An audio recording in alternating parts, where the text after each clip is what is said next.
la Biblioteca de Castilla-La Mancha. Gracias por acompañarnos en esta tarde, en este encuentro con el que la Biblioteca organiza con la librería Taiga, en la que ponemos el broche final a las celebraciones del Día del Libro y sumamos una actividad más al intenso programa que estamos organizando con motivo del 25 aniversario que probablemente ya comenzado. Nadie en esta tierra. Nadie en esta tierra es la novela que nos trae esta tarde aquí a esta sala y que, por decirla sucintamente, la podemos considerar una novela negra, que luego sobre ese tema tendremos discusión, una novela negra de una excelente calidad literaria, propia de Víctor del Árbol, llena de personajes interesantes, de mucha tensión, con una trama con tráfico de drogas en la costa gallega, periodistas torturadas, venganzas, traiciones, crímenes y también muchas cosas que iremos descubriendo a lo largo de sus páginas. En esta novela, Víctor nos cuenta la historia de su protagonista, Julián Leal, su policía desahuciado, que busca su redención solucionando el que va a ser su último caso. En este caso, tiene que salvar a la víctima para así salvarse a sí mismo. Frente a Julián Leal, tenemos a su némesis, que es un enemigo misterioso, a quien no le tiembla el pulso en ningún momento a la hora de torturar o matar, pero sin embargo conocer a Julián se hace replantearse su estilo de vida y su forma de entender la vida. Pero, por ubicar la novela, pero creo que el que mejor conoce la novela evidentemente es su autor, Víctor del Árbol, a quien le doy la bienvenida a esta biblioteca, que es un placer para nosotros contar con su visita. Por dar algunas pinceladas de Víctor, a que creo que muchos de los que estamos aquí conocemos perfectamente, es decir, que nació en Barcelona, tiene estudios de historia y que durante 20 años trabajó como mozo de escuadra hasta que en 2012, momento fortuito para todos, cesó para dedicarse en exclusiva a la literatura y desde entonces ha publicado una decena de títulos, con muchos de los cuales ha sido merecedor de muchísimos premios que no voy a desgranar porque para ello hay otras personas que le van a presentar. Entre sus novelas, por recordar algunas, no sé si son las que más me gustan o las más interesantes, está La tristeza del samurái del 2011, que fue la primera novela que hizo traspasar nuestras fronteras y que, porque fue traducida en muchísimos idiomas, porque Francia fue bestseller, ¿verdad, Víctor? Y que le proporcionó el primer premio europeo. 1.000.000 de gotas en 2014, La víspera de casi todo, como no nombrarla, con la que ganó el premio Nadal. Las últimas está Por encima de la lluvia y El hijo del padre, y ahora Nadie en esta tierra. Esta novela podemos entender, para los que seguimos o los que siguen su obra, puede considerarse como un punto de inflexión entre ellas, porque el propio Víctor, en diversas declaraciones que ha hecho a la prensa que he leído para preparar esta presentación, menciona que es su primera novela negra. Se lo dice por ser la más... No, lo digo porque muchas personas que estamos aquí hemos leído muchas y en muchas ocasiones hemos pensado que estamos leyendo novela negra, pero bueno, eso lo dejo para los expertos. Es su primera novela negra porque es la más cercana a este género y he querido, de hecho, Víctor es reconocido como uno de los principales autores de novela negra en Francia y en Europa, donde ha recibido varios premios, porque he querido recoger la frase que él menciona, que Víctor con esta novela busca acabar así de una vez con las discusiones de si soy o no soy autor de novela negra y de si esta puede ser o no ser literaria. Yo dejo ahí el límite. Pero para hablarnos de Víctor y de toda su obra y su trayectoria, contamos con la presencia de Joaquín García y de Julio de la librería Taiga, que van a darnos a conocer a... ¿De acuerdo? Joaquín, cuando quieras. Vale, muchas gracias. Buenas tardes a todos. Daros la bienvenida en nombre, en este caso la directora de la biblioteca, pues yo doy la bienvenida en nombre del festival que hacemos todos los años aquí en la biblioteca, que es Mazapanual, el Festival de Novela Negra, y en especial del Club de Novela Negra de la librería Taiga, que llevamos 17 años reuniéndonos todos los meses viendo novelas negras, o leyéndolas. Y especial agradecimiento a Víctor, que tiene la gentileza de venir para poder hablar con una persona que ha escrito el libro que tenemos como tarea en el club, que bueno, aquí teníamos este mes de tarea. Y también las gracias a Julio Romero, que es una persona muy amante también en general de la literatura, de filólogo de formación y además muy aficionado a la novela negro / policial, que es lo que nos ocupa. El formato que queremos hacer es que Julio va a dar unas pinceladas y hará una introducción sobre el autor, sobre Víctor, pero lo que nos gustaría es que, pasado un rato, pues el que quiera que intervenga. Puede ser gente que le guste las novelas que hace Víctor, o gente que venga aquí a boicotear el acto porque sea una persona de los que odian las novelas de Víctor.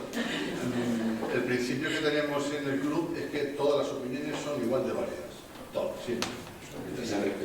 Siempre, sí, hay una norma de cortesía que la persona que nos viene a visitar lo merece, pero que todas las opiniones son válidas.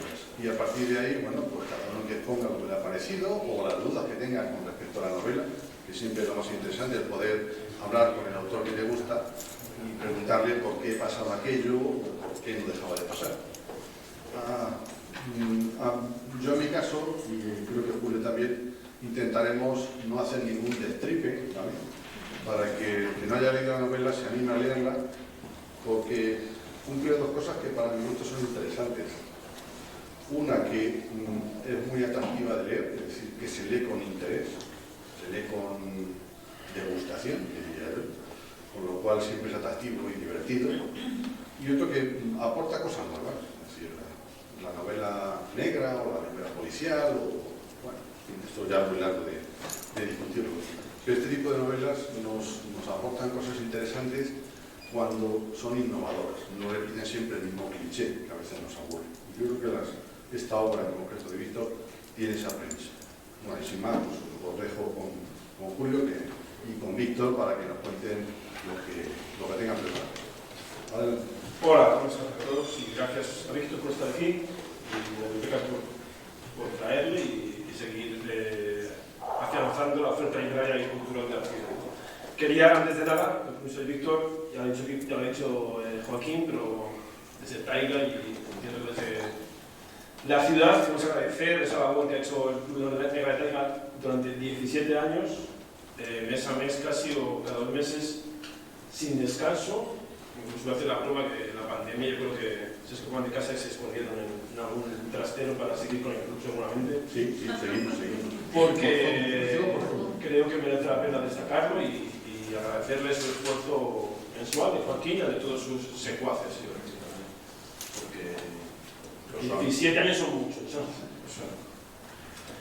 Y bueno, nada, y a introducir un poquito a Víctor, pues como librero y como autor de novela, aún recuerdo la repercusión del Círculo de Samurai en 2011, cuando salió la editorial catalana especializada al revés, aunque ya corrieron el premio Tiflos en el 2006, con El peso de los muertos, casualmente en 2006, el mismo año que nació el Club Negra de Taiga.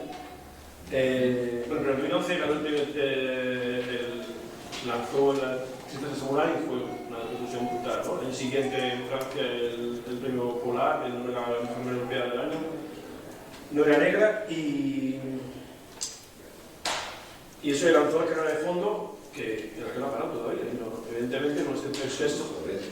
No, yo prefiero que a 2 años tenemos una novela de Víctor que aguanta el tiempo, que vende un montón, que evidentemente ha ganado el peso de la experiencia y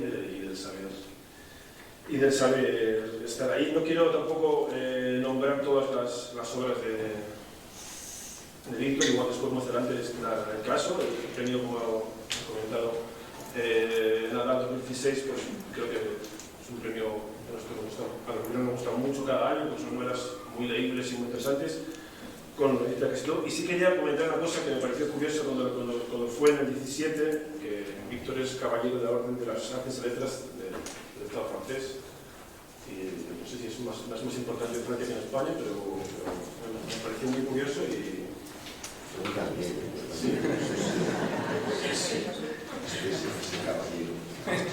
quizá más adelante podamos pensar algún título de su bibliografía, pero hoy vamos a fijarnos en Nadie en esta tierra, por supuesto. Lleva a la venta desde el mes de enero, ya son 3 meses de promoción. El domingo pasado, ¿cuántos hiciste en Barcelona? 8. Sí, estuve filmando en 8 librerías. En un día. Sí, en un día. Espero que tengas esta energía para contar las cosas. Energía, ¿no? Bueno, como ha dicho Joaquín, yo no pretendo contaros la novela de qué va. No me parece destripar a quien no la haya leído, o quien la ha leído ya, pues sabe perfectamente de qué versa, así que quiero aproximaros un poquito a la trama y luego hay cosas que me han interesado y quiero lanzárselas a Víctor pues, para que él charle con vosotros o con nosotros, que es el escritor, ¿no? Y seguro que tiene más tenemos que decir que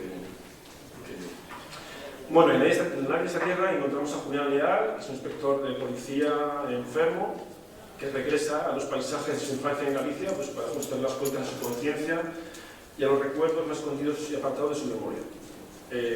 Memoria y pasado, creo que son elementos centrales en la obra de Víctor. Aparecerá esta tarde seguramente Memoria y pasado, hablaré mucho de ello porque creo que son elementos centrales que a mí me gusta mucho, además cómo es capaz de, lo repetiré enseguida, pero cómo es capaz de ligar con la novela y pasar cambiando de tiempo y de espacio continuamente sin que eso suponga que te pierdas, ¿sabes? Entonces tú vas constantemente actuando en la trama de la narración con unos cambios constantes de tiempo y de espacio, porque como digo, memoria y pasado son fundamentales. Este viaje que el personaje principal hace de Barcelona a Galicia activa los resortes de la novela y en constantes cambios de tiempo, como digo, comenzamos a descubrir los primeros cadáveres, qué esconde ese pasado y dónde se encuentra Julián. Es una novela negra, yo no tengo duda, yo no creo que haya ninguna polémica de que es una novela que no lo es, ¿no? Entonces, es una novela negra clásica, con sus elementos clásicos de una negra y Julián Leal es el protagonista principal clásico de la negra, con un pasado que le tortura, por así decirlo. ¿Qué tiene diferente? Pues que igual el futuro no existe para él, es posible. Entonces de ahí lo que va a suceder a continuación en las páginas o hacia dónde nos va a llevar Julián, creo que tiene que ver con esa enfermedad terminal que le han diagnosticado y que es importante en la construcción del personaje, ¿no? Como digo, es una novela clásica negra, es dura, creo que es crudo en sus planteamientos y en la que a partir de este paisaje gallego inicial, que yo digo, bueno, me está gustando esto, sin más de Barcelona, pero en principio me hubiese gustado mucho de Galicia, pero bueno. Víctor teje una tupida trama sin creer una tela de araña que se va extendiendo y que urge con maestría, como os he comentado al principio, es esto. Agradecer esa capacidad, ¿no? Para que las páginas vayan avanzando y la trama se vaya desplegando y se cree esa tela de araña en la que vas disfrutando con cada página. ¿Qué encontramos allí? Venganzas personales, narcotráfico, abusos infantiles, como muchas novelas negras, por encima de todo, el más fuerte aplastando al débil, ¿no? ¿Quién va a descabalgar este caballo de los poderosos? Pues Julián Leal, ¿quién si no? En su desesperación, por así decirlo, o en su necesidad de justicia ante un futuro que no existe, pues él va a ser capaz de descabalgar todos esos poderosos. Y aquí quiero introducir, no, yo no, he introducido un tema, un elemento en parte novedoso, aunque esta tela que nos teje, ¿no? Esta trama en la que vamos adentrándonos se empieza a destejer gracias a un elemento que es una voz en off, ¿no? que empieza, cuando empieza la novela, en su capítulo introductorio ya nos plantea que va a ser el que nos lo va a contar, es un personaje duro, sin sentimientos, y nos amenaza con 350 páginas de sufrimiento y empieza a destejerse esa trama con ese personaje. ¿Cómo lo hace Víctor?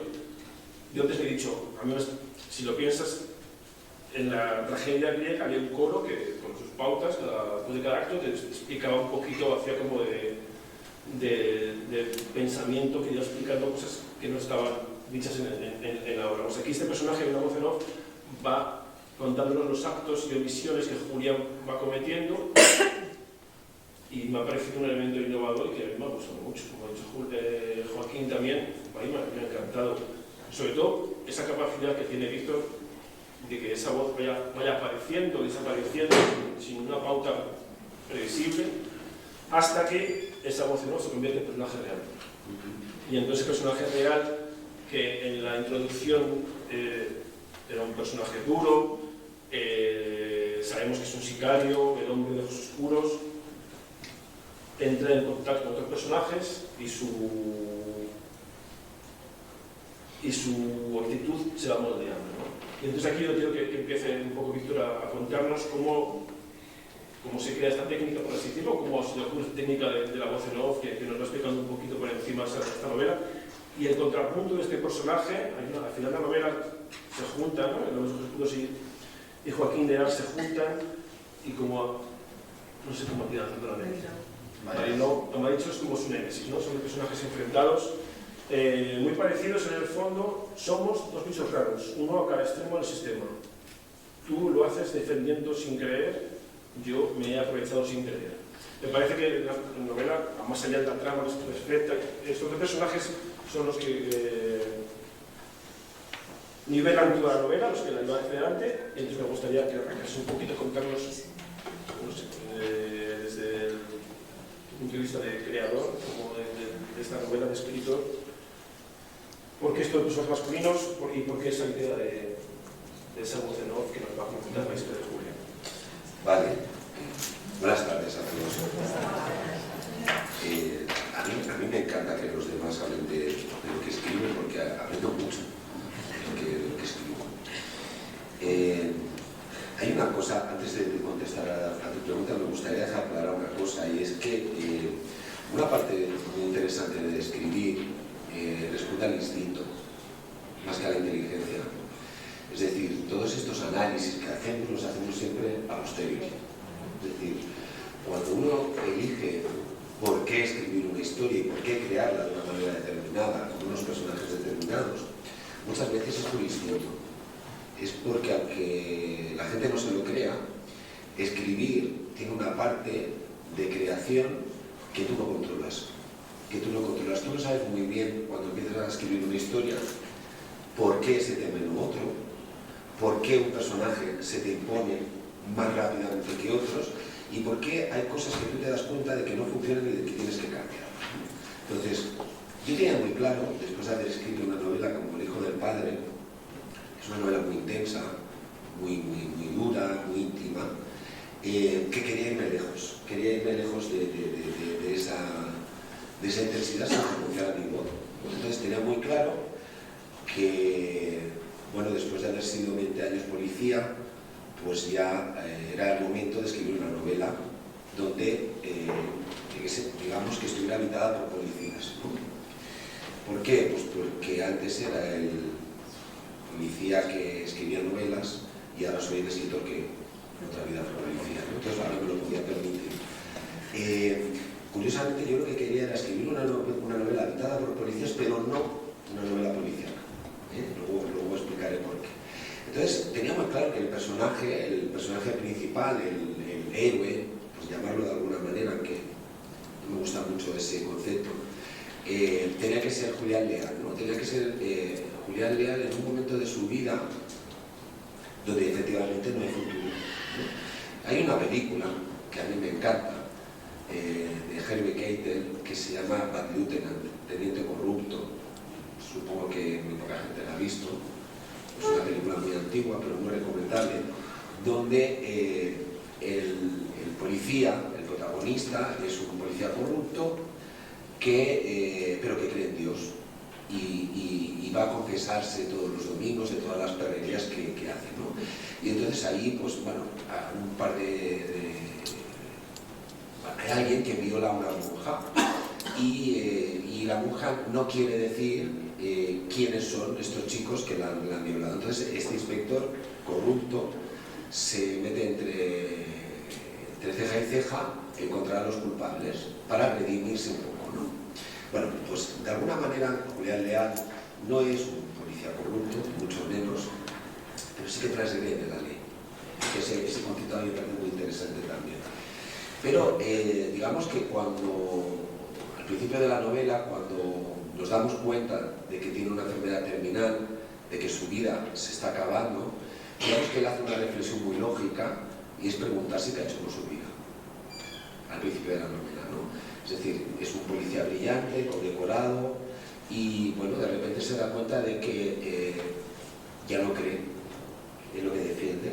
Es decir, se ha convertido en un burócrata, en un funcionario del sistema de justicia, pero no cree en él, ¿no? Entonces, digamos que necesita encontrar un acto de redención para justificar esa vida. Digamos, un último acto que permita decir, bueno, he hecho algo bueno antes de irme, ¿no? Antes de morir. Bueno, ese es el punto de partida del héroe, digamos, ¿no? Del personaje. Y luego tenemos precisamente a su némesis, ¿no? Tenemos a su contrario, que le dice que eso que él pretende no es posible, que no hay redención posible, que no se puede volver al pasado y que lo que se ha hecho ya no se puede cambiar. Entonces me parecía muy interesante este juego, porque el narrador, yo, el escritor, os voy a contar una historia que es la historia de Julián Leal. Cómo llega a ese punto, qué es lo que le pasa, cómo va a enfrentarse a su enfermedad, cómo va a enfrentarse a este último reto de salvar a alguien y todas las consecuencias que significa convertirte en un héroe en el siglo XXI. Luego hablaremos de eso porque me parece muy interesante. Pero claro, eso es, digamos, más o menos clásico, ¿no? Más o menos forma parte de una historia más o menos clásica. Y yo no creo en las historias clásicas. No creo en los tópicos ni creo en los clichés, ¿no? Entonces necesitaba una voz que me llevara a la contraria a mí, al escritor. No solo a los personajes, sino al escritor, ¿no? Y que le hablara directamente a los lectores. Es decir, entonces claro, me parece muy interesante esa voz que aparece al principio de todo y te dice a ti, lector, nada, absolutamente nada de lo que vas a leer es verdad. No te creas ni al inspector, no te creas a los personajes y sobre todo no te creas al escritor. Porque el único que conoce la verdad soy yo, ¿no? ¿Por qué? Porque yo soy el que ha cometido los delitos, los asesinatos de los que van a acusar a este inspector, ¿no? A partir de ahí, claro, tú te vale, pues muy bien, pues en las 2 primeras páginas ya tenemos solucionada la novela, ¿no? Entonces, ¿qué va a pasar todo esto? Bueno, pues es este acercamiento entre esta primera voz y esta voz narrativa que se van llevando a la contraria continuamente, ¿no? Que me parece muy interesante porque Julián Leal es el hombre, es el héroe que quizá no queremos, pero que necesitamos. A veces los héroes no son los que queremos, sino los que necesitamos. ¿Por qué digo esto? Porque es un héroe que no tiene épica, con P, no con T, sí que tiene épica. No tiene épica, es un tipo enfermo, es un tipo que lo vemos dudar, es un tipo que lo vemos llorar, es un tipo que tiene miedo. Oye, se va a morir, ¿no? ¿Quién no tiene miedo de morirse? Es un tipo que duda de todo lo que ha hecho, que duda de su pasado, que duda de sus amigos.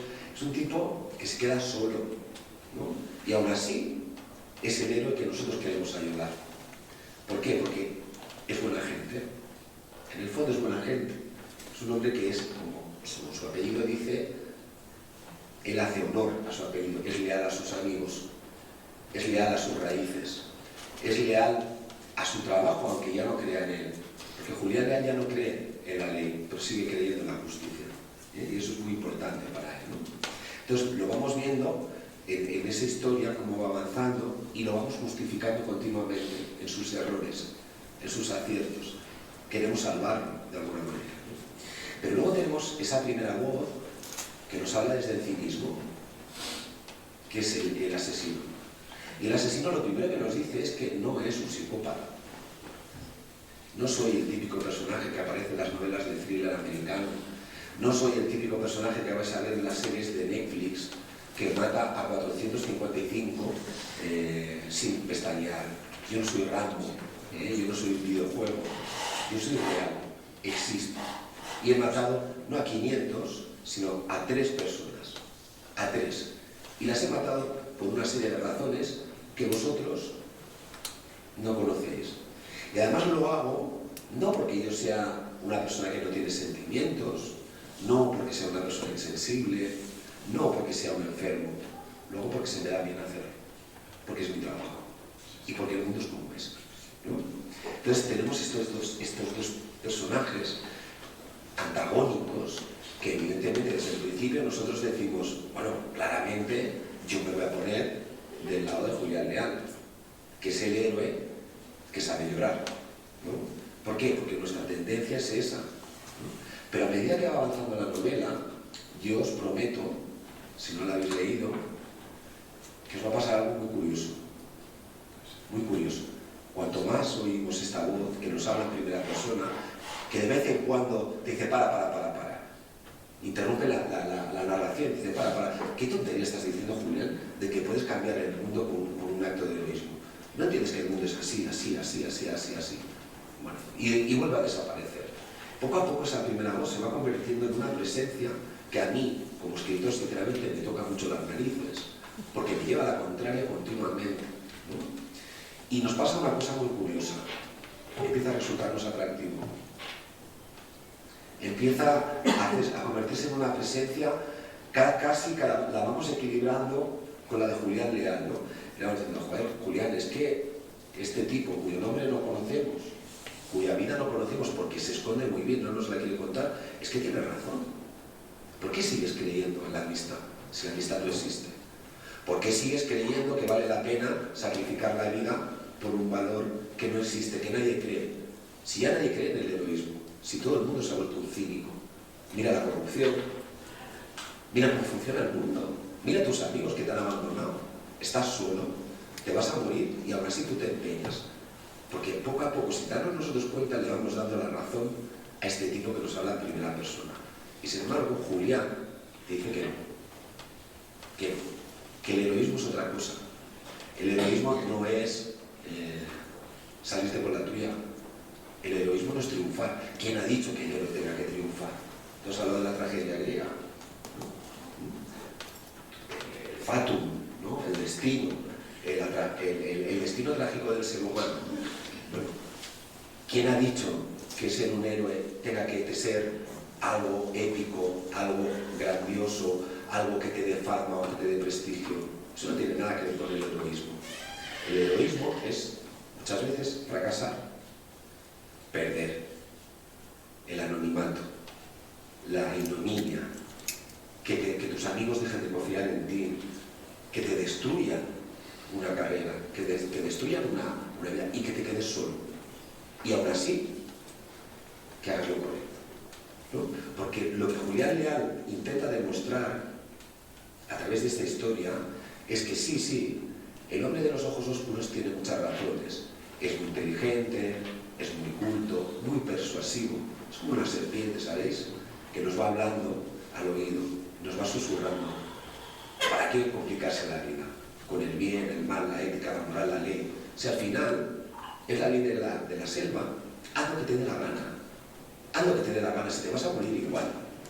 No existe el infierno, no existe el paraíso. ¿Por qué sufres? ¿Por qué sufres? ¿No? Ese discurso es muy diría yo, muy liberador, ¿verdad? Es alguien que nos está diciendo que no tenemos que tener responsabilidades sobre nuestros actos. Porque a fin de cuentas, si no lo hago yo, lo hará otro. Si no me corrompo yo, se corromperá otro. ¿Y por qué tengo yo que hablar cuando los demás callan? ¿Y por qué tengo que ser yo el que dé un paso adelante cuando los demás nos dan atrás? ¿Y por qué tengo que ser yo el que decide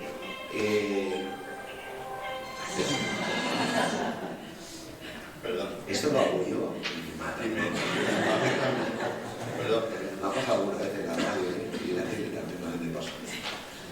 Y me puse el colorado como una gamba. Ahora como soy moreno no sé qué lo que he dicho. Bueno, a lo que iba es que el hombre de los ojos oscuros, de una manera muy persuasiva, nos va diciendo que Julián Leal es un cliché, es un personaje literario, es un personaje de novela policíaca, es un personaje que Víctor del Árbol se ha inventado, pero que ese tipo de personas no existe hasta que se encuentran. En la novela se van a encontrar.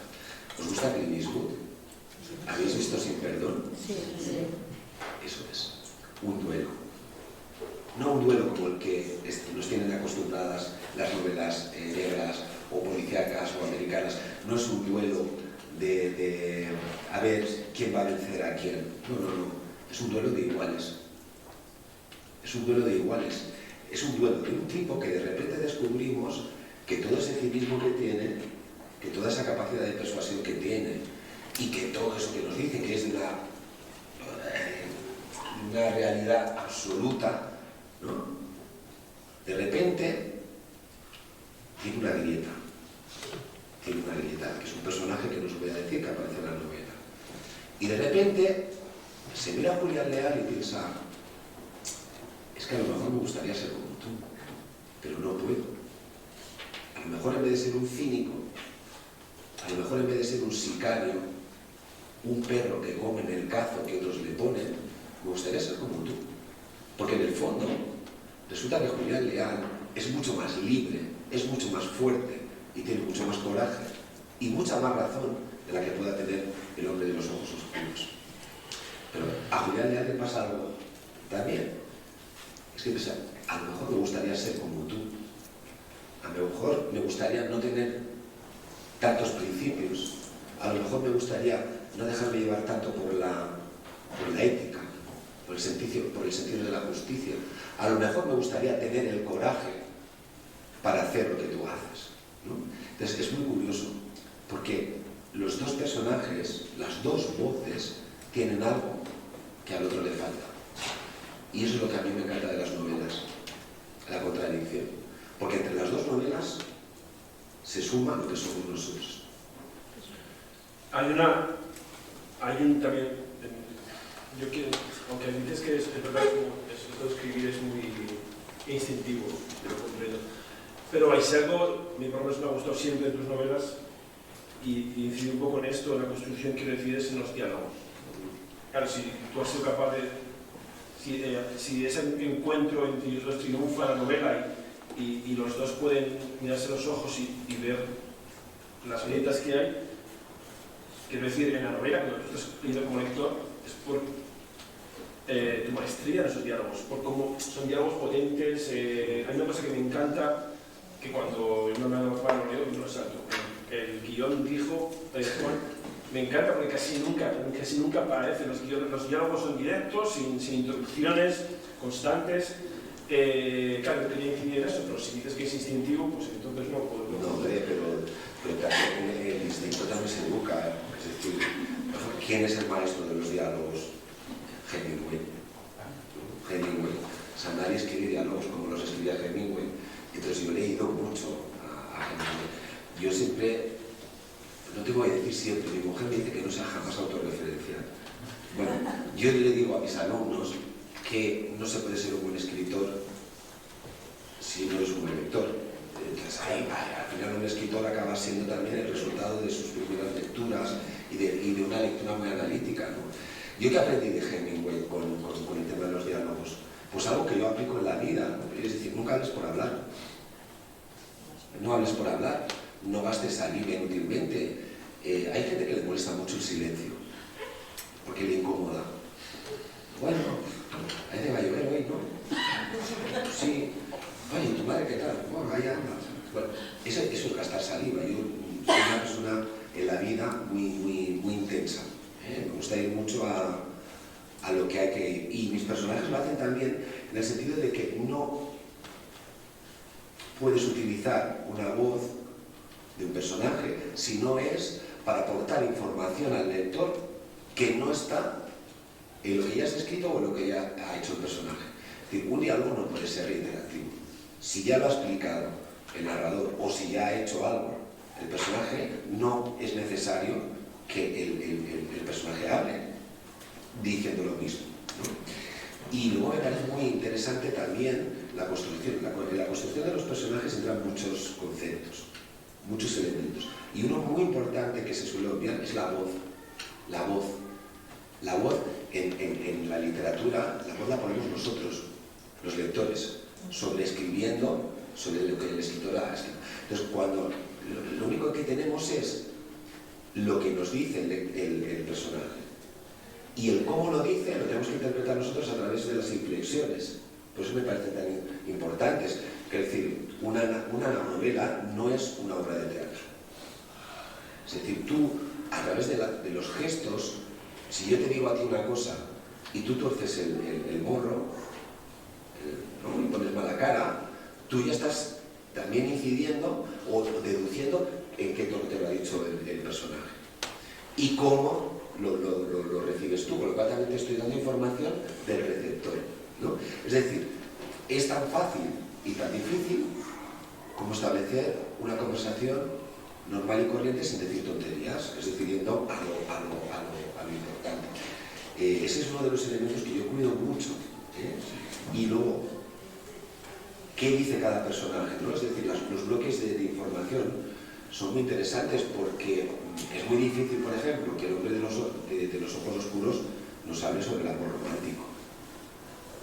Sería muy extraño, ¿no? Es decir, él habla sobre lo que a él le interesa, que es la maldad. ¿Sí? Incluso hasta desde un punto de vista hasta un poco filosófico, ¿no? A veces yo me pregunto si mis personajes no han estudiado todos filosofía o todos tienen ahí como una profundidad de la vida. Sí, ¿no? Pero luego hay otros que no, ¿no? Por ejemplo, tenemos ahí hay un personaje que a mí me encanta de esta novela, que es la abuela Charo. La abuela Charo tiene 4 diálogos en la novela, 4. Es una gitana que no sabe escribir, ha escrito una nota y ha escrito como para fotografía, pero tiene 4 frases en la novela, pero que son: esto es la vida, chaval. Y yo no he estudiado, pero esto es la vida, ¿no? Y esa señora era mi abuela. Mi abuela no era gitana y no era Charo, pero mi abuela era ese tipo de personas que me enseñó a decir las cosas que tienes que decir, que son escritas. Y todo lo que no entiendas a la primera son rodeos. Es decir, todo lo que tú no seas capaz, lo que un personaje no sea capaz de explicar con claridad, es que el escritor no lo tiene claro. No sé si alguien quiere preguntar algo. Yo voy a comentar una cosa más, entrando un poco en la polémica esta que hemos dicho de alguna entrevista, que yo cuando la leí en un par de artículos de veces en la prensa, me parece un poco raro. La novela creo que es un ámbito muy amplio, ¿no?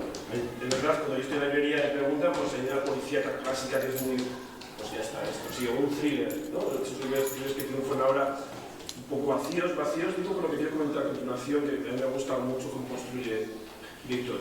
La novela negra, así en un amplio espectro, pues no siempre tiene que haber casi un cadáver, ¿no? A veces, ¿no? Para ser una negra, para ser una censura. Entonces, la novela de Víctor es literaria, es literaria. Está bien trabajada, hablamos de los diálogos, es que no hay, dice Charo, pero es que todos los diálogos que aparecen en esta novela, me atrevo a decir, y en las últimas o las anteriores, todos los diálogos son importantes, están bien trabajados, y dan forma a esa novela de calidad que tú construyes. Entonces hay un tema que a mí me ha gustado, yo disfruto mucho en la novela, entrando en esto, también lo mismo, ¿no? Cómo surge, entiendo que no porque uno sí o porque aparecen estos episodios sino otros, bueno, pues esta supongo que tocar así, ya está, pero sí me gustaría también que a veces de esos episodios o paisajes o escenas puntuales que van surgiendo por ahí, ¿a qué me refiero? Hay más un poquito, unos personajes tienen, el padre de un personaje tiene un pasado de la guerra civil, un personaje le gusta recrear batallas de la Guerra Mundial y aunque sea en 2 párrafos, pues tú nos lo cuentas. Otro tiene enseñaciones con Napoleón, y aunque no se queda Napoleón, sí sueña con haberlo sido casi, yo creo. Diferentes escenas en Barcelona, la Barcelona más oscura, la parte de México, por supuesto, también. Esas escenas, yo a veces tengo a un cliente o a un lector que me dice: he escrito esto, quiero que lo leáis. Y cuando alguien es escritor y puede escribir con condiciones bien hechas, estructurada, pero siempre que he leído una novela de alguien no es escritor, es como un queso con agujeros, ¿no? Le falta algo, hay algo que hay que... Y sin embargo, en novelas completas como la tuya, estas escenas, estos paisajes, lo que hacen es completar esa narración y llenarla de... Y yo lo disfruto mucho, eso creo que es un párrafo nada más. Empieza un capítulo, en un bar hay una palma coja dentro del bar. Y la gaviota fuera de la puerta esperando a que salga la paloma. Esas escenas o paisajes tan concretos y tan distintos también, incluso, yo no recuerdo, pero creo que en el tipo de novela hay un cuadro de la conquista de América. Esas escenas cómo las eliges, por qué surge eso, eres escritor, yo creo que por esto, ¿no? Es decir, que cuando uno es escritor y lo hace bien y hace una novela tan completa como esta, yo creo que es por la capacidad que tenéis de que esto entre ahí dentro sin chirriar, sin... Bueno, claro, porque tiene que... Yo lo disfruto mucho, es episodios de verdad que es más, hay cosas que recuerdo la novela que a veces, si lo pienso, claro, son esas escenas solamente. Claro, pues son esas imágenes, esas instantáneas las que se te quedan, ¿no? Es decir, mira, la literatura es muchas cosas, muchas cosas, pero si es algo que no es evidencia. O sea, la literatura evidente, las historias que son muy evidentes, a mí me aburren. Me aburren porque me aburre la gente evidente, la gente o las cosas que ya sabes de antemano cómo van a ir o cómo se van a desarrollar, o bueno, pues ¿por qué? Porque me gusta lo inesperado, ¿no? Y la literatura tiene una cosa muy bonita que a mí me ha apasionado desde siempre, que es el símbolo, los símbolos. Es decir, nosotros, yo utilizo símbolos, imágenes, subtextos que vosotros ni siquiera os dais cuenta. El lector ni siquiera se da cuenta de que están ahí. Pero, cuando van pasando las páginas y se van sumando, crean una atmósfera. Eso es lo que hace, más allá de la trama, de los personajes, que digamos si una novela nos gusta o no nos gusta.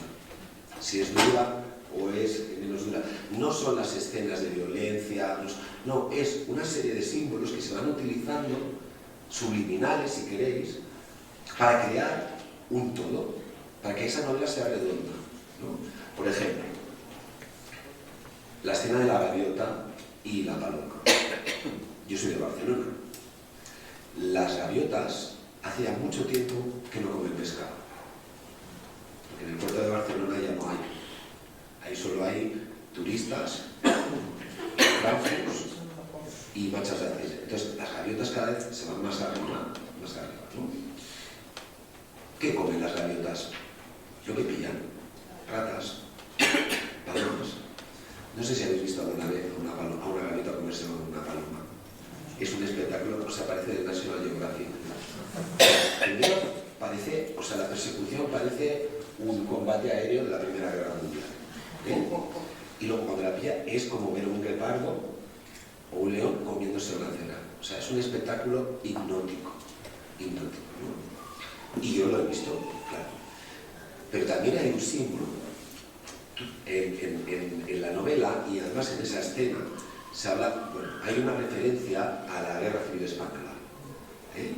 Porque algunos de los personajes tienen que ver con rencores de la Guerra Civil. Y aquí se habla también del pasado y de la transmisión de la memoria, ¿no? Como en otras muchas de mis novelas. Quizá aquí con menos peso, pero un peso evidente. Bueno. Una paloma, ¿qué es? Es el símbolo de la paz, ¿no? Es el símbolo de la paz, ¿verdad? Una gaviota que se come la paloma, ¿qué es? El fuerte que se come el débil, ¿no? Entonces, esa paloma coja se mete en el bar y se intenta proteger debajo de un personaje que está pensando si tiene que sacrificar su vida para salvar a su hija. Eso es lo que le importa al lector, porque eso es lo que está pasando. Pero por debajo de los pies, esa paloma coja se le está metiendo entre las piernas, porque afuera hay un abusón, que es una gaviota, y le dice: ya saldrás, yo te espero aquí. Como cuando yo era pequeño y el matón de la clase me decía: ya saldrás, que yo te espero aquí, no te van a proteger siempre, ¿no? Es decir, todos son símbolos, todo pasa al mismo tiempo, todo pasa a la vez. Cuando Julián Leal, por ejemplo, vuelve a Galicia, no vuelve a una Galicia cualquiera, vuelve a un sitio muy concreto, que es el que le da título a la novela. Nadie en esta tierra. Y uno dice: ¿qué tierra? Pues es la tierra que Julián se encuentra cuando sube a una colina, un acantilado, a un cruceiro. Y hay dos tumbas. Y un personaje le dice: ¿qué has venido quitarle las malas hierbas a las tumbas, eso es el pasado, muchas veces, ¿no? Ir a quitarle las malas hierbas a las tumbas, volver a quitar lo que nos estorba, volver atrás, ¿no? Entonces, esa escena tiene que ver con un pensamiento que está teniendo el personaje de una cosa que le decía a su padre sobre el pasado. Ten cuidado cuando busques tus raíces, porque acabarás encontrando la tierra. Es decir, ten cuidado con hurgar en el pasado, porque acabarás desenterrando muertos. Es decir, todo es símbolo. Y a mí eso me encanta, me encanta. Entonces, por ejemplo, yo qué sé, el acantilado. Un acantilado. ¿Vosotros habéis estado alguna vez en un acantilado? ¿Cuántos de vosotros no habéis tenido la tentación de cerrar los ojos y saltar? ¿Sabéis que eso es que hay un fenómeno mental? Está estudiado en la medicina. No significa que tengas ganas de suicidarte. Significa que hay un tipo de personas que tenemos un problema en el oído que nos provoca vértigo. Y que cuando estamos en un espacio abierto, tenemos la necesidad de ponernos en horizontal para protegernos, o agacharnos, bueno. Pues el personaje que está mirando desde el acantilado esas gaviotas, el mar, el mar en Costa de la Muerte cuando hay temporales es fuerte, chocando contra las olas y tal, dice, jo, qué fácil sería cerrar los ojos y volar. Volar significa dejar, él dice exactamente dejar que la gravedad haga su efecto, ¿no? Pero es que claro, luego nos enteramos de que en el bolsillo lleva unas pastillitas que se está tomando, ¿sabes? Porque tiene cáncer. Y que eso le está afectando a su mente, ¿no? Es decir, todos esos pequeñitos elementos de los que el lector no se tiene que dar cuenta, porque si se da cuenta está mal, significa que están interfiriendo, crean una atmósfera que es la que hace que un personaje o una historia sea redonda. Luego, por ejemplo, el paisaje. El paisaje es importante. El paisaje es un personaje más de la novela, no es un decorado. Cuando el paisaje está bien descrito, cuando es potente, ¿qué hace? Genera un estado de ánimo en los personajes, pero también en el lector, ¿no?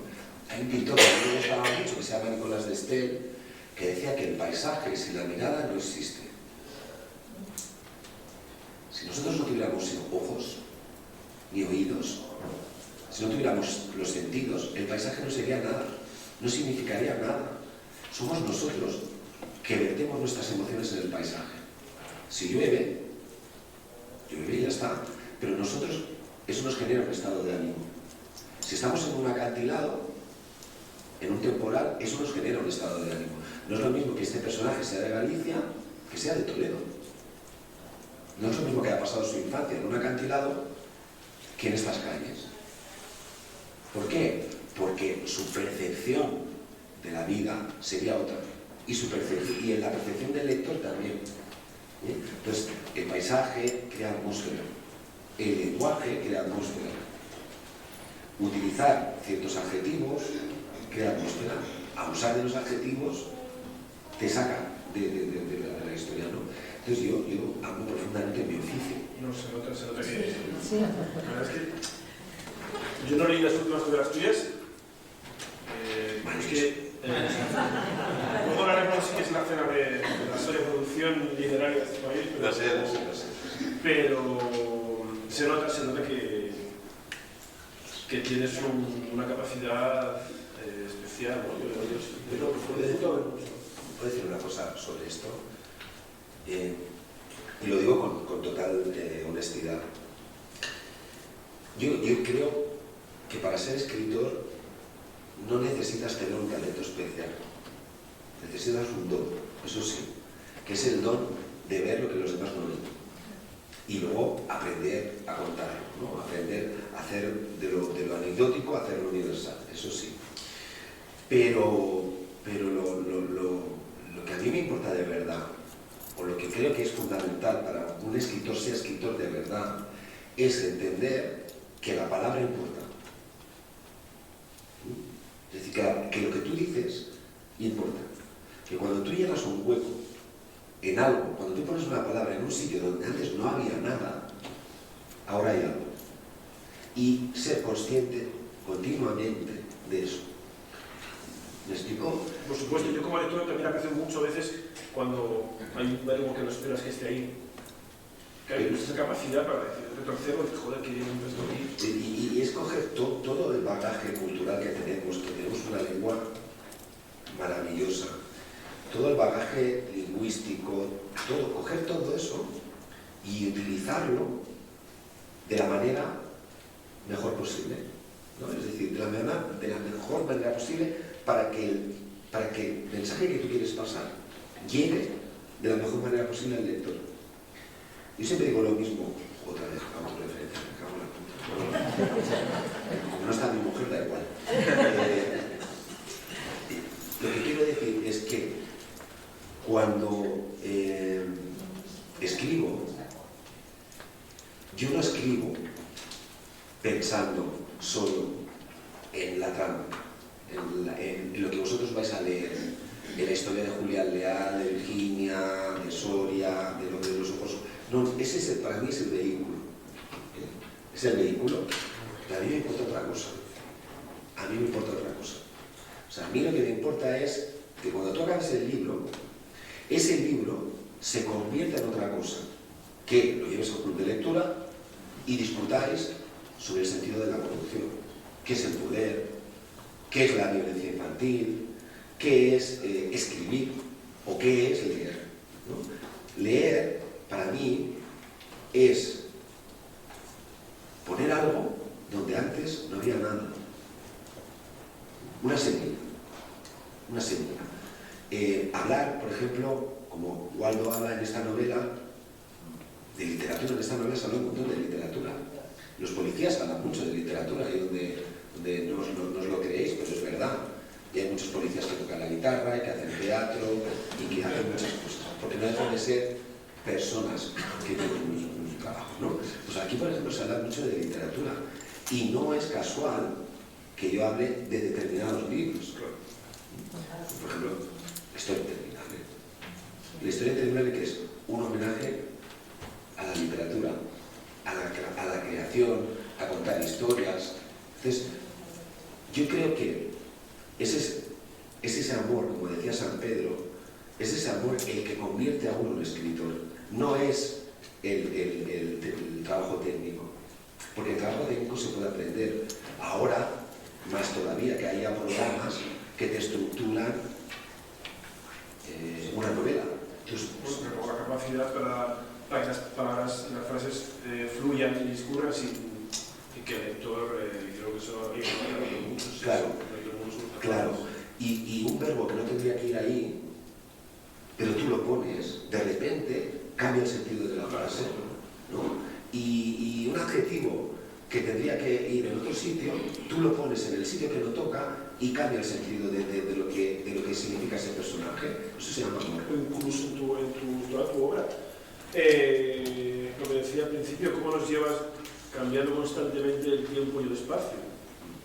Y la verdad no se resiente, al revés. Además, me acuerdo cuando Eduardo Mendoza, cuando ganó Planeta, con un libro no especialmente brillante, pero bueno, él dijo, yo tenía proyectos hechos, todo escrito, y los tiré todos al suelo, y entonces los fui colocando los capítulos en su orden que me iba pidiendo. Pues claro, esto no es lo mismo porque, como decía antes, se agrega, tiene su estructura, 3 actos, en medio van los coros. Aquí, evidentemente, en la novela actual no hace falta que no estamos esperando a que la para parar, ¿ves? ¿No? Entonces tú tienes también, me gusta mucho cómo nos llevas de Galicia a México, en Barcelona, a la guerra civil, al 63 en la costa. Claro, porque lo fácil sería hacerlo lineal. Pero también se podría, pero no creo que sea fácil ir poniéndolos de tal forma que todo cuadre. Claro, pero es que yo lo cuento según va apareciendo, o sea, según lo tengo yo en mi cabeza. ¿No? Es como, yo entiendo las historias como una madeja que necesito ir convirtiendo. Es como cuando alguien te está contando Sí, algo. vas tejiendo, sí. Claro, entonces necesito ir adelante, atrás, a la derecha, a la izquierda y poco a poco ir entendiendo, ir contextualizando. Me parece muy interesante, por ejemplo, como yo hago novelas de personajes, más que letras, ¿no? En realidad, esta no es el caso, pero los personajes tienen mucho peso. Entonces me parece muy interesante conocer, o sea, que el lector conozca a los personajes no solo por el presente, es decir, no solo por lo que están haciendo en la novela, sino por quiénes son. Y para eso necesitamos contexto. Entonces, cuando yo te llevo al pasado de Julián Leal, no es anecdóticamente, es decir, no es para, pues mira, te voy a contar la infancia de este tío porque me gusta esta anécdota. No, es porque, y tiene que ver con algo que él ha hecho en el presente, ¿no? Él ha hecho algo, ahora, en este momento, acaba el capítulo y tú te quedas como diciendo, ¿cómo ha hecho esto? No sé, te igual pasado. 20 años atrás, 30 años atrás, a su infancia, y le pasa algo, y tú dices, ahora lo entiendo. Ahora entiendo por qué ha reaccionado de esta manera. Entonces ese personaje se va configurando desde el pasado y el presente. Y es un juego que técnicamente es complicado, pero que a mí me parece muy enriquecedor también para mí, para entender mejor yo a los personajes. ¿Y hay una motivación especial detrás de esa memoria y pasado que constantemente...? Sí, claro. Nosotros somos, no somos árboles con las raíces en el agua. Nosotros tenemos nuestro territorio, nuestra patria, la que nunca perderemos es la infancia. Y todo viene de ahí. No digo que todo sea eso, pero todo viene de ahí, ¿no? Entonces, el sustrato que alimenta todo es la infancia, el pasado. Y yo no soy una persona melancólica, es decir, yo no vivo en el pasado, pero sí que necesito entender el origen de las cosas y mi propio origen, ¿no? Es decir, yo supongo que durante muchos años he mitificado mi infancia mucho, incluso ahora a veces cuando hablo de ella me doy cuenta de que estoy haciendo un relato, una mitología, sí, pero me parece muy importante entender de dónde venimos, entender en qué parte también del camino nos hemos perdido, si es que nos hemos perdido. Es decir, cuando uno decide, a partir de qué momento de su vida decide que va a hacer algo en la vida, y al cabo de unos años se da cuenta de que, bueno, pues eso no ha sido así. Y es interesante volver atrás para ver en qué punto te equivocaste, en qué punto te perdiste, dónde están esos sueños de la niñez, dónde está esa pureza, dónde está esa ingenuidad, dónde está ese egoísmo, ¿no? Porque los niños son héroes, siempre, ¿no? Hasta que yo he repetido alguna vez que uno se hace adulto cuando descubre el miedo. No el miedo instintivo, sino el miedo creado, ¿no? A partir de ese momento uno se hace adulto. Pero antes de eso, somos otra cosa. Y en qué momento eso se pierde me parece muy interesante. Perdona, Julio, que yo estoy con el cronómetro para que intervenga más gente, Sí, ¿te parece? Hacemos un turno de preguntas. Voy a hacer yo voy a abrir el turno, si os parece bien, para una pregunta que rompe un poco con el apartado más técnico que eso Julio y esto. Me gusta mucho, está muy bien. Sí. A mí una de las cosas que me sorprendió de la novela, no que a todos, es la conexión que tiene con la realidad, es decir, con lo que ocurre cuando abrimos el periódico, ¿no? Y la pregunta es, ¿cómo te has documentado para los casos de mal desagradables que aparecen en la novela? Porque los de Tigres de la Guerra Civil, bueno, son más bien históricos, ¿no? Pero sobre todo los más desagradables, corrupción, etcétera, y qué de realidad hay en esos sucesos. Que aparece los jueces, aparece México. ¿Cómo lo han documentado? Bueno, esta novela en realidad me ha requerido poca documentación. O sea, he tirado más de archivo personal, más de recuerdos. Pues he hecho peor entonces. Y más de cosas vividas directa o indirectamente. La realidad solo, en la literatura creo que para mí la realidad solo es interesante si puedes construir una historia de ficción. Porque yo no hago true crime, eso es crónica, eso es otra cosa. A mí lo que me parece muy interesante de la literatura es que corrige la realidad. ¿Me explico? Es Es decir, hay una serie de personajes, hay una serie de situaciones y hay una serie de cosas que uno vive a lo largo de su vida que en la vida no tienen solución, que en la realidad no tienen solución, pero que en la literatura te permite o corregirlas o contrastarlas o de alguna manera castigarlas, podríamos decir. Eso es algo tan hermoso que alguien inventó que se llama justicia poética, que se puede hacer a través de la literatura. Tú puedes rendir cuentas con ciertas cosas. Luego hay varios personajes que están inspirados en personas reales, en casos reales, ¿no? Basta que uno se ponga a buscar un poco y los va a encontrar. Hay, por ejemplo, un personaje que se llama Clara Fité, que es una periodista de investigación, que está inspirado en una amiga mía, que es periodista de investigación, que ha pasado las de San Amaro, precisamente por denunciar casos de corrupción, ¿no? Y hay, por ejemplo, también casos que se cuentan, pues amigos míos, escritores mexicanos, por ejemplo, que se han atrevido a meterse con el tema de las mujeres de Juárez, con los niños del narcotráfico, y que también han pagado consecuencias terribles ellos y sus familias, que se han tenido que marchar o a España o a Estados Unidos, incluso en el caso de uno de ellos, pues que le llegaron a disparar y lo dejaron en silla de ruedas. Es decir, lo que pasa es que la realidad para mí solo tiene sentido en la literatura utilizarla si tú conviertes lo anecdótico en algo universal.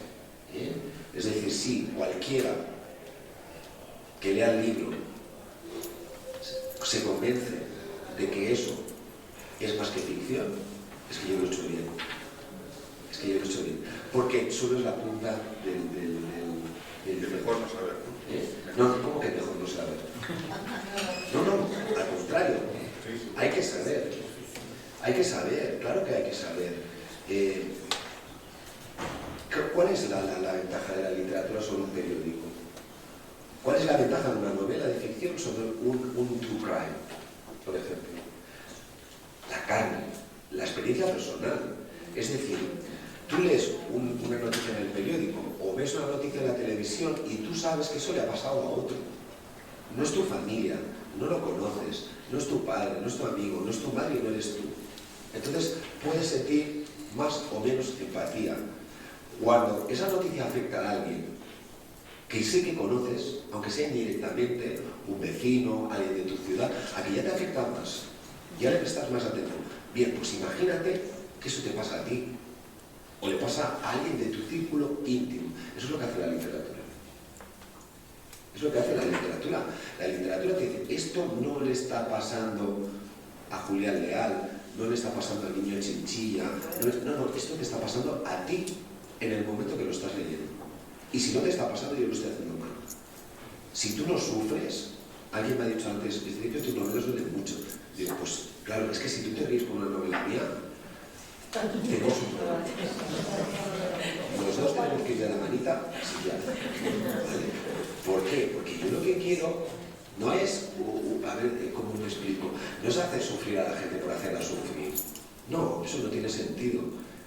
Es también hacerla disfrutar y también hacerla estar viva, ¿no? Es decir, hay escenas de amor, hay escenas de amistad, hay momentos de alegría, pero también hay momentos de dolor muy intenso, y si tú no lo sientes intenso es que no lo haces tuyo. Esa es la diferencia entre la literatura y la crónica. Otro dato pasa con el hecho histórico, ¿no? La memoria histórica, ¿no? Es un tema muy recurrente en mis novelas. Claro, tú puedes leer en un libro de historia o ver un reportaje del National Geographic sobre la guerra civil, sobre el holocausto, sobre el bombardeo de Düsseldorf, sobre la bomba atómica de Hiroshima, y te resultará más o menos interesante, pero en el momento que tú eso lo traes a la literatura, primero estás convirtiendo la historia es el estudio del pasado, por definición. Pues tú estás trayendo esa historia al presente. Es decir, cuando tú lees una novela sobre la guerra civil, tú estás viviendo la guerra civil. Cuando es sobre la Segunda Guerra Mundial, tú estás viviendo la Segunda Guerra Mundial. Y si no la estás viviendo, está mal escrito. El escritor no ha conseguido su objetivo. Es decir, carnalizar las emociones es lo que hace la literatura. Entonces, ¿cómo que mirar para otro lado? Por no tirarte por el precipicio. Pero eso es lo que diría el hombre de los ojos oscuros, ¿no? Y Julián Leal te está diciendo, pues vale, pues mira para otro lado, peor para ti, porque cuando gires la cabeza ya no quedará nada, peor para ti, o sea, es lo que te dice, ¿no? O sea, siempre tiene que haber alguien que no mira para otro lado.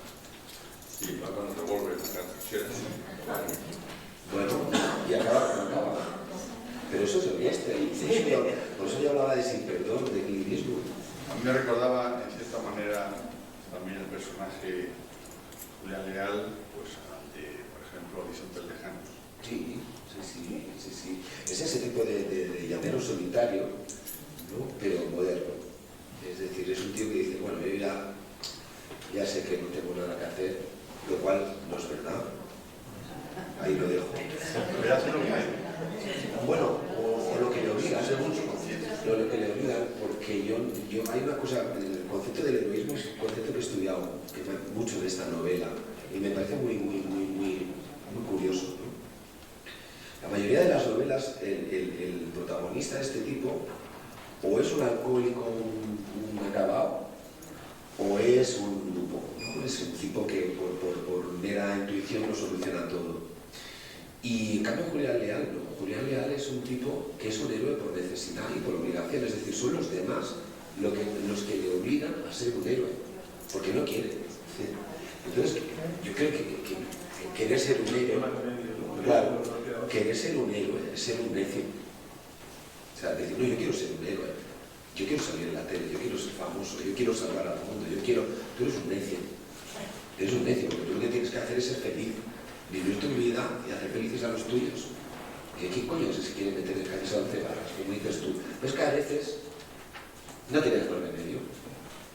A veces te arrincona tanto la realidad que dices, alguien tiene que hacer algo, alguien tiene que decir, basta, hasta aquí, ya no voy a tolerar. Como los periodistas que, a pesar de todo, publican algo sabiendo que se va a arruinar la carrera. Y esto lo he conocido y lo conozco de primera mano. O sea, hay personas que nosotros nunca conoceremos, cuyos nombres jamás veremos en la televisión o en un periódico, que nunca serán protagonistas con nombres y apellidos en una novela, pero que son los que hacen que el sistema no se venga abajo, que nosotros podamos seguir con nuestras vidas. Y esos son los héroes que a mí me importan. ¿Alguna pregunta más? Sí.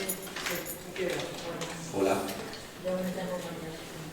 Y quería, bueno, me ha gustado muchísimo el libro y sobre todo lo que más me ha impresionado ha sido el papel del asesino, porque claro, el asesino normalmente en las novelas en general lo vas encontrando, sin embargo aquí está presente en todo momento. Y pienso que eso es original, aunque no digo que esté en otros libros, ¿no? Pero a mí me ha gustado bastante. Y lo que cuando lo iba leyendo, o sea, la curiosidad que tenía era qué parte de ficción y de realidad relacionada contigo, o sea, qué parte hay exactamente, es por curiosidad, si lo puedes decir, ¿no? O sea, es una elucubración mía, ¿no? Y otra cosa, lo del precipicio, o sea, por qué México, Barcelona y Galicia, si tiene que ver con la temática, que, por ejemplo, puedes decir, yo voy a escribir de este tema, entonces surge la temática en general, o si tienes un nudo ya de entrada, o sea, si ya hay algo real por lo que empiezas, bueno, pero si lo quieres decir, es por curiosidad. ¿A ti te importa mucho si es real o es ficción? No, te o sea, pregunto. sí, no, a veces cuando veo sí, es aquello que digo, pues será de él, o será de... Sí. Lo importante es que sea verosímil. Sí, lo es. O sea, no quiero decir en la ficción, lo importante de la ficción es que sea verosímil, ¿no? No necesita ser verdad, necesita ser verosímil, es decir, necesita tener... Bueno, yo no sé si esto ha pasado, No sé si es real, pero podría serlo. Y mientras lo estoy leyendo lo es. Entonces, yo lo que te invito es, si te interesa, a que investigues. Y verás tú qué punto de realidad es. Mi experiencia personal, yo nunca se la presto a mis novelas, como policía. O sea, estás en... Yo me pongo de distancia. Por eso forma parte de mí, no forma parte de ti. Y yo he dicho que la literatura tiene que tener una vocación universal. Es decir, yo quiero conectar contigo, y con el otro, y con sensibilidades muy distintas. Entonces tengo que crear historias que sean universales, donde cualquiera, de un modo u otro, se identifique. Entonces, lo que sí que hago es prestar experiencias de sensaciones. Por ejemplo, vas a ver cómo es la atmósfera real de una comisaría. Por ejemplo, no la que aparece en las películas, no la que lees en los thrillers americanos, o no la de los escritores que escriben de oídas. No. Aquí vas a ver personas que trabajan de policías, que son un ecosistema muy delicado de envidias, de celos, de rencores, de pasiones, y que cualquier cosa afecta a ese equilibrio. Y imagínate lo grave que es eso, porque esas personas luego salen a la calle a trabajar. No puedes salir con alguien que te odia, puedes salir con alguien que te estás tirando, puedes salir con uno que está pensando en ascender, o no sé, otro que está pensando en la jubilación. Es decir, cómo la vida real afecta a esos policías. Es decir, entonces tú los vas a ver, por un lado, cuando trabajan, y por otro lado, en lo que no se ve, de las bambalinas, en su vida privada. Y entonces vas a entender que no puede haber diferencia entre el personaje que todos somos y la persona que somos. Porque somos en privado y lo que somos siempre. Otra cosa que le presto, por ejemplo, de mi experiencia personal, la incomprensión hacia los ladrones de infancias, ¿no? La rabia, la ira que eso provoca, la diferencia entre la justicia y la ley, que es una cosa, un concepto muy sutil y que he tardado muchos años en entender, y es una de las razones por las que me fui de la policía. Es decir, yo le presto emociones, sensaciones que he vivido, pero no lo concreto. Y la otra pregunta no me acuerdo cuál era la tercera. Si el nudo, si surge, si sales de un nudo concreto a hacer una novela, o los lugares los pones porque sí. No, nunca los elijo al azar, los lugares. No, siempre están en función de la historia que yo quiero contar. Yo siempre parto de una idea. Es decir, yo lo primero que me pregunto siempre es sobre lo que quiero escribir. No la historia que quiero contar. O los personajes. No, digo, ¿a mí qué me importa en este momento? ¿Sobre qué quiero escribir en este momento? Y quiero escribir sobre los héroes. ¿Qué es un héroe hoy en día, no? ¿Por qué? Porque creo que hoy en día ya no valoramos a los héroes, valoramos a los triunfadores nada más, ¿no? Y bueno, y quería escribir. Entonces empecé a pensar, vale, pues ¿cómo? Tengo que crear una trama, tengo que buscar unos personajes y tengo que crear un argumento para hablar de los héroes, que es lo que yo quiero, ¿no? Entonces, bueno, pues encontré la historia, pues Galicia, por ejemplo. ¿Por qué Galicia? Bueno, porque en esta novela se habla de cómo entra el narcotráfico. Pero el narcotráfico no es un problema de ahora. El narcotráfico de cocaína es un problema que llega a España a finales de los años 70 y principios de los años 80. ¿Cómo? Cuando las redes de contrabando de tabaco gallegas se transforman en intermediarios de la droga colombiana, de la cocaína. Entonces entra masivamente a principios de los años 80 en España, por Galicia, ¿no? Y se lleva por delante a toda una generación de jóvenes. No sé si os acordáis de aquellas manifestaciones de las madres gallegas, del historia de Siete Niñas. Entonces Galicia es por eso, ¿no? México. ¿Por qué México? Porque el hombre de los ojos oscuros es mexicano. Es mexicano y no es casual que sea mexicano. Es un mexicano que yo conozco. Entonces, bueno, pues a mí conozco muy bien la ciudad de Guadalajara, México, conozco bien la realidad de Jalisco, de Juárez, conozco bien a periodistas de allí que me explican toda esta historia que se cuenta y yo la traslado ahí. Y Barcelona, porque es uno de, digamos, de mis centros yo soy de Barcelona y es una ciudad que quiero mucho y yo digo mucho a la vez. Entonces aquí vemos las dos caras de Barcelona, la miserable, la de los barrios de la periferia, que nunca se habla, y la Barcelona de Gracia, de la diagonal hacia arriba, que es donde vivo yo, ¿no? Que es la Barcelona pija, la Barcelona burguesa. Espero, es así.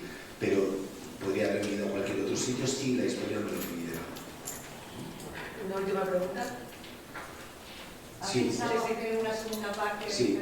Sí. Claro, sí, sí, Ya estoy con ellos. Yo quería, qué casualidad, que el otro día, bueno, me llamo José Ramiro y soy del Club de Novela también, y el otro día en el Club de Novela Clásica leímos El viejo y el mar, y hablamos de Hemingway, hablamos de la teoría del iceberg.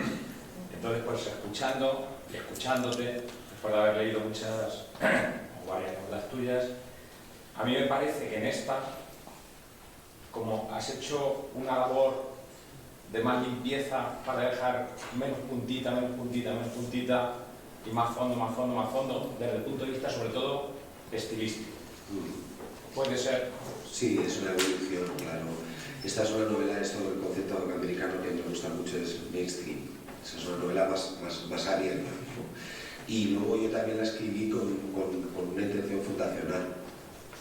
Es decir, yo tengo una visión muy particular de lo que es la novela negra. No quiero discutir sobre esto aquí, para eso hay otros foros académicos y tal, pero yo tengo una visión muy particular de lo que es la novela negra y me propongo fundar una forma de hacer, ¿no? Es decir, y esta tendría que ser el sustrato. A partir de aquí, pues vamos a ver crecer a los personajes y vamos a ver crecer un estilo, otra manera de hacerlo. Muy bien. Bueno, pues yo creo que ya procedemos a la firma del libro, ¿no?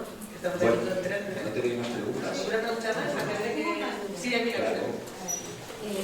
Según estoy escuchando hablar, ha surgido interés en saber, si lo quieres contar, cuando tú dejaste ya de ser policía, has dado a entender que había una controversia entre justicia y ley. ¿Para ti qué era más importante? ¿Cumplir la ley o hacer justicia? Me fui.